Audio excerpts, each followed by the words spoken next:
Parlour में जाइले beauty बढ़ाइले लइकन से खर्चा हम करवाइले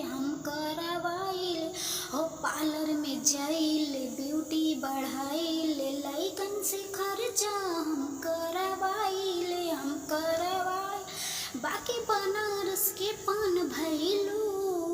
बाकी बनारस के पान भइलू केतना लइकन की जान भइल गोरी लागत कि अब की सयान भइल गोरी लागत कि अब की सयान भइलू गोरी लागत कि अब की सयान भइलू। हाली अपन तू ऐसन बनैबा नाही जननी तू पागल हो जइबा।